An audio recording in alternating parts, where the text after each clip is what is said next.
Good day, ladies and gentlemen. Rosa here of Splat Communications. Before we start, please don't skip ads and don't forget to subscribe.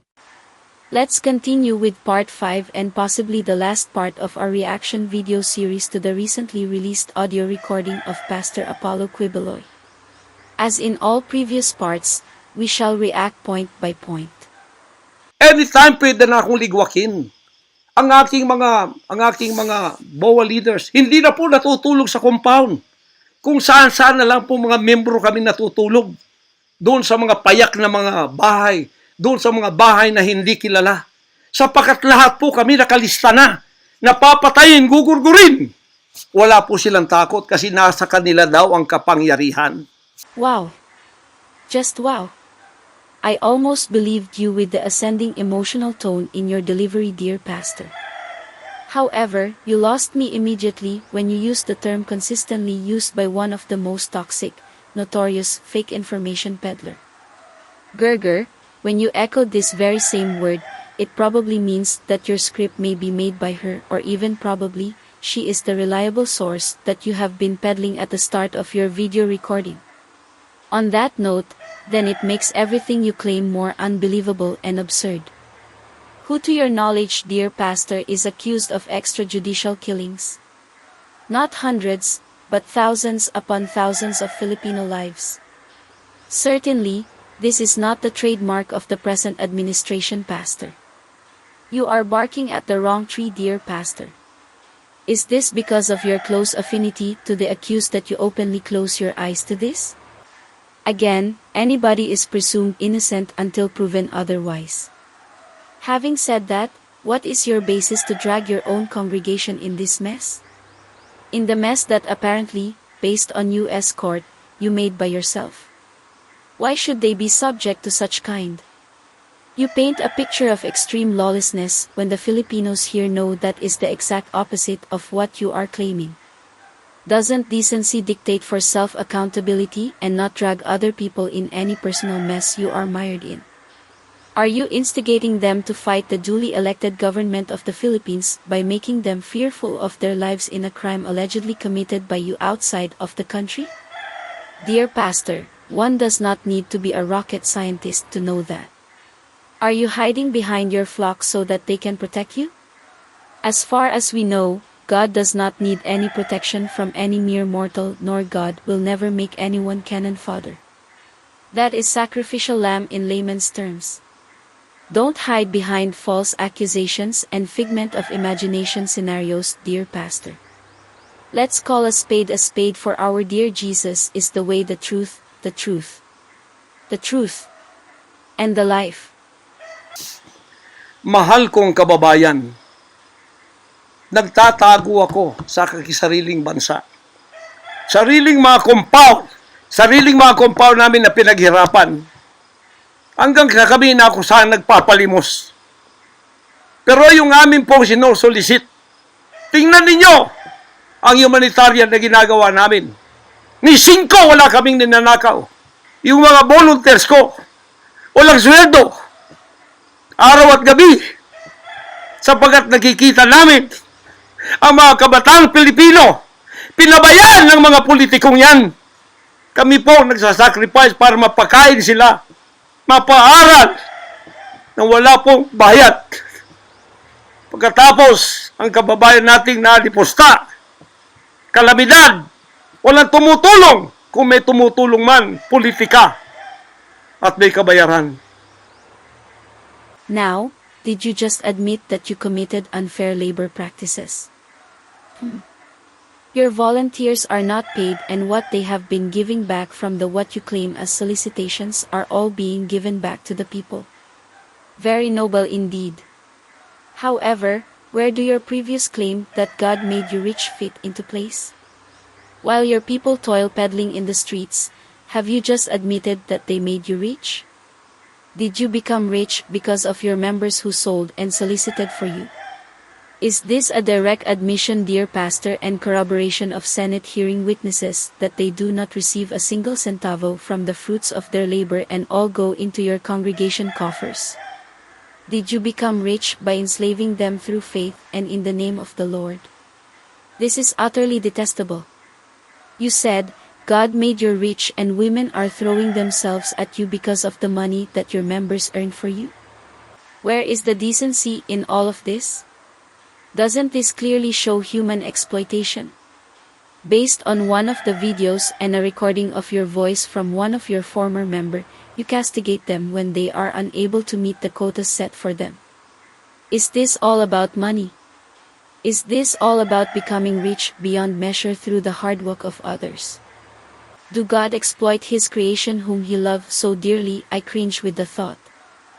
Nagtitiis po kami sa mga pag-alipusta. Sa paninira, inaangkin namin yung kasi malaki ang ganti namin sa langit.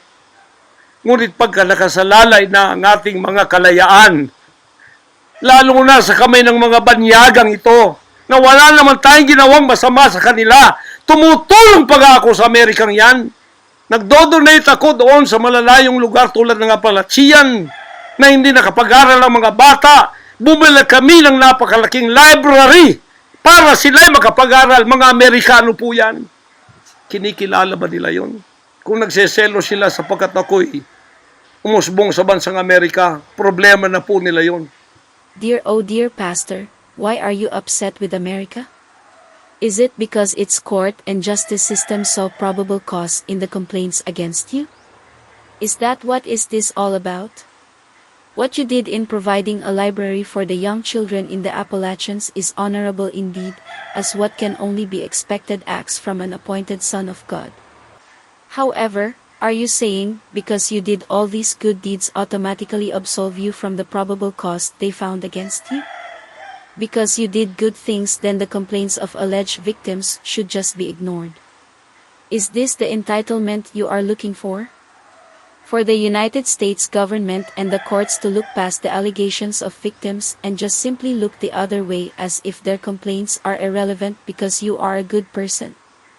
Dear Pastor, sadly, that is not how the world works. Good deeds can never replace violations of the law anywhere in the world. This is the righteousness God speaks of, not false entitlement. This is obviously a skewed and rotten mindset and not inspired or coming from God Himself, because God does not require entitlement.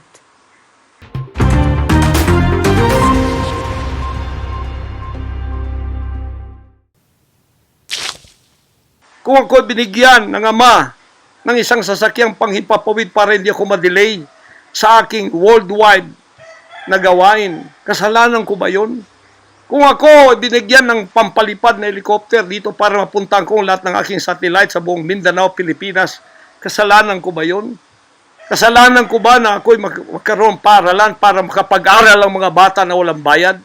Kasalanan ko bang mayroong SMNI para hindi mabayaran? At pagkatapos itong salot na CPP-NPA na marami pinatay ng mga members ko, ministro, at iba pang mga inosenteng Pilipino for 54 years ay magsasalita ng katotohanan na hindi natatakot.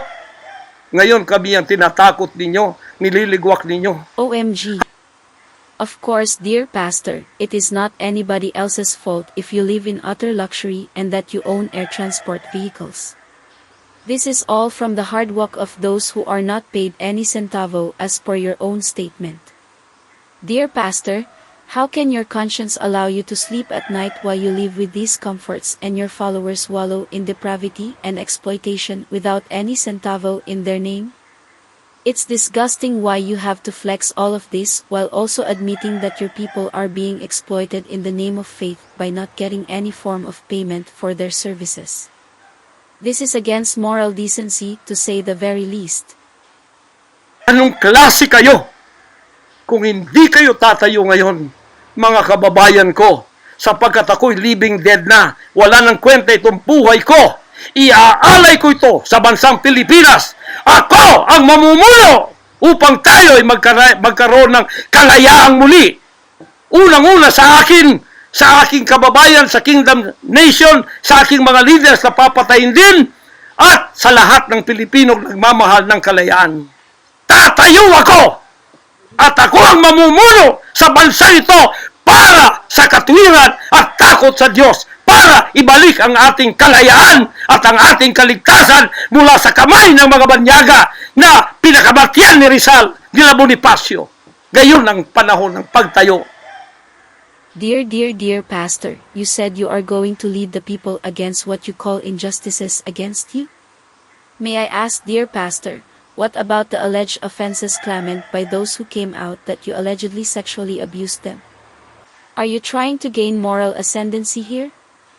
If what your accusers are saying are true, then you have no moral ascendancy over anybody.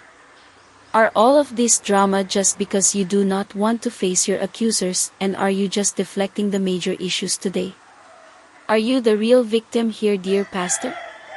Or are the real victims those who have submitted signed affidavits and recorded testimonies? Stop playing the victim card. Get real. Ayaw ko pong gawin ito. Hindi ako politiko. Ang misyon ko ay isang pastor, isang alagad ng Diyos. Appointed son, magligtas ng kaluluwa. Ngunit hindi nyo kinilala yon. At ngayon sinisikil ninyo ang aming kalayaan na ma-enjoy namin ang labor namin for 38 years. Blood, sweat, and tears. Ang gabi ginagawa naming araw. Hindi kami nagmolestiyan ng ibang tao. Lumago ang bansang Korean. Ngayon, you are envying and jealousy. Gusto niyo kaming i-put down? Mapipilitan akong pupunta at mamumuno sa bansang ito para sa katuwiran. Sasabihin ko sa inyo, pag ito'y kalooban ng Diyos, gagawin ko. Ngayon din, sapagkat ang buhay ko ay wala ng kwenta. Papatayin din naman nila ako. Ngayon, tatayo na ako para sa kalayan nating lahat. Mahal kong mga kababayan, ito po ang mahalagang mensahe ko sa inyo sa mga sandaling ito.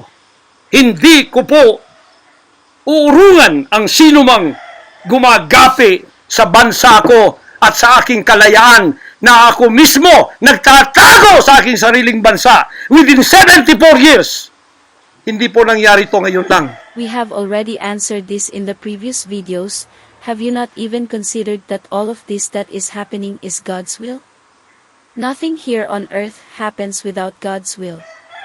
Thy will be done. So dear Pastor, sounding heroic and rallying the people behind you may never work. Why? Because the Filipinos are smart, they are not easily swayed by someone who have alleged skeletons in their closets that have been recently exposed. The Filipinos are not mindless zombies that will obey and follow your lead. Pangulong Bongbong Marcos, akala ko matuwid ka na tao. Ikaw, First Lady, akala ko matuwid kang tao. Totoo ba yung ginagawa ninyo riyan na meron kayong mga sex orgies at meron kayong mga drug session na nagliligwak kayo ng drug, sumisingot kayo ng drug habang nagsesex orgies kayo? Totoo ba ito? Totoo bang kayo ay may mga session ng nagarkila kayo ng mga Voodoo expert from Africa, pagkatapos mga witchcraft sa India at ang inyong session Martis at pagkatapos Biyernes dyan sa Malacanang upang inyong aswagin i-witchcraft ako, Vice President Sara at Pangulong Digong at ang lahat ng tutol sa inyong paglilingkod. You sound godlike here, dear Pastor. We just found out the God's appointed son believes in hearsay and in stupid information. For you to even mention all of these accusations like sex orgies and voodoo rituals, it may show that you have really lost your marbles. Folks, let us all allow this to sink in.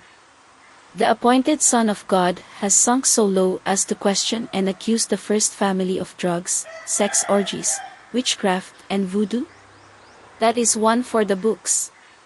Aren't you the one doing the demonizing now, dear Pastor? Such a shame on you. Biro ninyo, naging demons na kayo. Nag-devil worship na kayo kung totoo man ito. Nag-devil worship na kayo kung totoo man ito. Para lang kayo ay manatili sa kapangyarihan. Para lang kayo ay humawak ng aming pera, hindi ninyo pinaghirapan. Kami po ay nagbibigay ng taxes. Lahat ng aking kingdom materials from China, may taxes lahat yan! Milyon-milyon ang aming binabayad. Ngayon, ginagawa pa ninyo sa amin ito? Matuwid ba kayo? President Bongbong Marcos, Liza Marcos, makinig kayo. Totoo ba na gumawa kayo ng aksyon kasama ng FBI na ako ay nyo nang ipaligwak at binigay sa kanilang kamay? Kaya't sila'y gumagawa ng ganito with impunity sa aking sariling bansa. At this point, dear Pastor, the only one doing the impunity is you.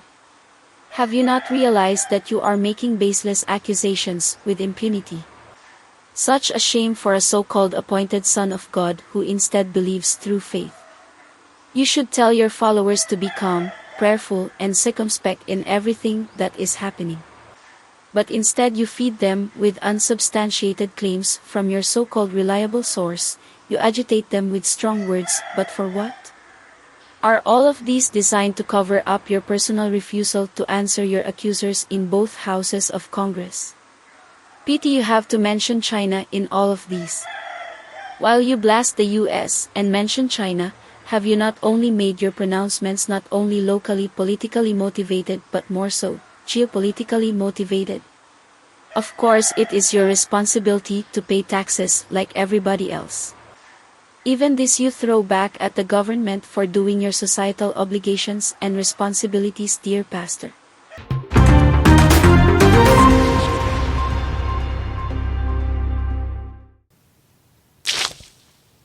Kung ganyan ang ginawa ninyo, I will not honor you. I will not respect you because you did not honor me and you did not respect me. You are no longer worthy to be our trusted leader. Mabuti pa, hanggang maaga pa, Bongbong Marcos, Liza Marcos, Martin Romualdez, bumaba na kayo sa posisyon. Mag-resign na kayo sapagkat hindi hihinto ang tinig na ito habang naririyan pa kayo. Mga kababayan, tatayo ako sapagkat patay naman lang din ako.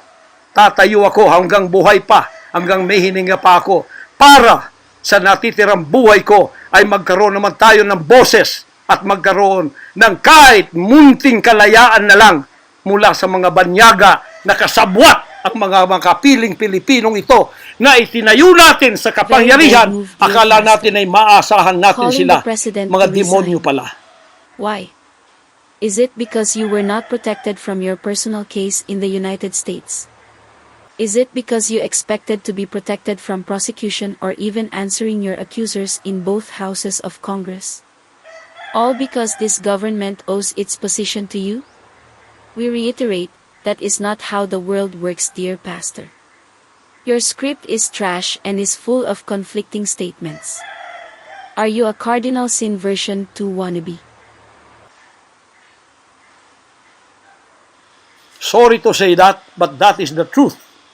If that is not the truth, then tell me. And you cannot judge me. You cannot condemn me. I am dead already. I am a living dead in your book. CIA, FBI, State Department, USA. Gawin ninyong gusto ninyo. Ngayon na nakapagsalita na ako, lalantad na ako. Hindi na ako natatakot. Ako ay handa sa glorification. Kung ang glorification ko ay mangyayari maging glorified body ako, hindi ko tatablan ng bala. O kaya, tatablan pa ako sapagkat hindi pa nangyari yon. Handa na akong humarap sa mga bala ninyo. Basta't ito ay nasabi ko na sa social media. Definitely you are no zombie, dear Pastor. Living dead? Come on. That is a welcome development, Pastor. Great decision.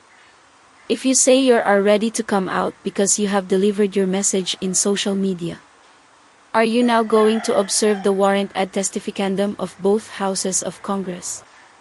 Are you now ready to face your accusers not only here in the Philippines but in the United States as well, or are you going to continuously hide for the fear of your life and safety? Which is which, sandwich? Huwag ninyong ligwakin ito para sa bansang Pilipinas ito. Mahal ko po kayong lahat. Pagpalain natin ang ating bansang Pilipinas, pagpalain tayo ng ating buting Diyos, pagpalain at ipigay natin ang lahat ng kapangyarihan sa Kanya. At tandaan ninyo ito, Hindi mananaig ang kadiliman sa bansang ito habang may boses na ganito.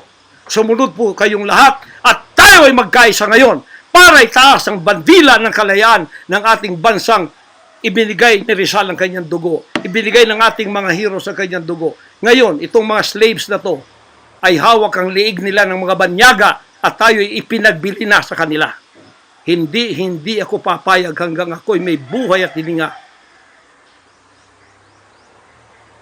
Oh, it's quite hilarious when you mention about slaves and slavery. Let me dissect this for one bit. You accused that the government has become slaves to foreign powers and that they have sold you off. Jesus-like scenario. Clap, clap, clap. But wait, what about the seeming slaves who have made you rich? What about them? They work day in and day out without any salary. Aren't they just like slaves too? Aren't they your own personal slaves? Total, patay naman Just din ako ask. sa inyong libro. Okay na ako sa buhay ko. Masaya na ako. Meron na akong accomplishment. Handang-handa naman ako pumunta ng langit noon pa. 50 years ago, I was ready to go to heaven because I have been there thousands of times and I saw my mansion there. Nandito lang ako para sa aking bansang Pilipinas, para sa kaligtasan ng mga kaluluwa sa buong sanlibutan. Yun lang ang dahilan kung bakit ako narito. Pero natatakot mamatay? Hindi po. Sapagkat ako'y nasa Kanya at siya'y nasa akin. Ano man ang mangyayari sa akin tulad ng aking amang si Jesus Christ, ipinako sa krus, ay handa po akong magalay na aking buhay sa isang worthy cause na sinasabi ko dito. Magandang gabi po, magandang araw sa inyong lahat. Hanggang dito lang, pagpalain tayo ng ating dakilang Ama. Sa Kanya lahat ang kapurihan at ang kapasalamatan at ang kaharian magpakailanman ay mananaig dito sa ating bansa at sa buong sanlibutan. To God, our Jesus Christ, be the glory forever.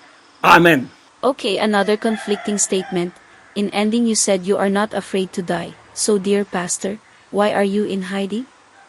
Oh, you may have meant you were hiding because you want this message to be brought out first to the people.